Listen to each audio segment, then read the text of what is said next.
There are still numerous theories floating around the Facebook groups about Nancy Guthrie.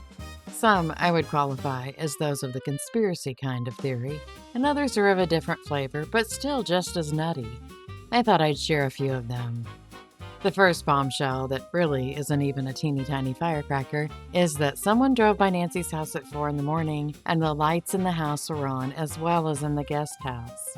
There seemed to be some thought, if you dare even call it a thought, that it was so weird for the lights to be on in the house and guest house, and something had to have been happening there that had to do with the investigation. I'm not sure why. I think the most likely answer is that the lights are on a timer for security reasons. Or maybe somebody actually is living there. It's really no one's business. Also, I don't think the person who saw the lights on called the police to let them know there was a light on in an empty house. But maybe it was because she knew it was more than likely a security measure. Another event that would have made Steve grab his handy-dandy notebook faster than you can say, "A clue! Is that a YouTuber found a children's book in the street of Nancy's neighborhood, and someone thought it might have been a book that Savannah wrote. I don't think it was a book she wrote, and finding a children's book in the street might not be something that happens every day, but it's not particularly nefarious either. Someone else suggested that it could be a clue. Well, from what I've read, the book wasn't even on Nancy's street, so the only thing it's a clue for is that some child lost their book. It could have fallen out of a stroller or a backpack or even the child's hand. Another theory is that Nancy Guthrie's abduction might have been a religious thing.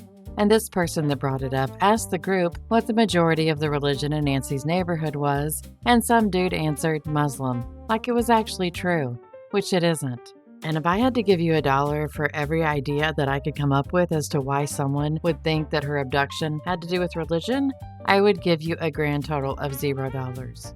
One of the more benign, but still quite confusing gotchas is that Charlene Nanos, wife of Sheriff Nanos, has an LLC. Now, I have no idea why that's supposed to be a gotcha, but gotcha! Someone suggested that perhaps it was actually Sheriff Nanos earning money under the table. I'm not sure if that person knows what an LLC is, but usually if you want to make money under the table, you don't tell your state government about it. And if the original gotcha gal had done even the tiniest bit of Googling, she would have discovered that Charlene filed her LLC in 2015, well before her husband was ever the sheriff. But speaking of Sheriff Nanos, the final slice of wackadoodle strudel is the idea that the sheriff's department doesn't want the YouTubers to be there because those YouTubers are getting too close to finding out what actually happened to Nancy Guthrie. Well, sure, that's gotta be it, because those YouTubers are such crackerjack detectives, top-shelf gumshoes, Jim Dandy bloodhounds. The only thing that they've discovered by sitting outside of Nancy's house is how to make more money off the people who watch them for hours on end. Don't get me wrong, I'm all for people making money on YouTube.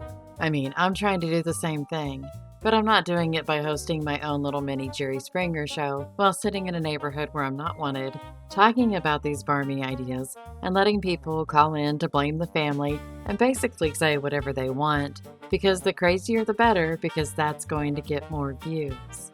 And I'm pretty sure that if you made a tree diagram of the people that come up with these kooky dooky ideas and the ones who are fully supporting the YouTubers sitting outside Nancy's house, your tree diagram would just be a stick.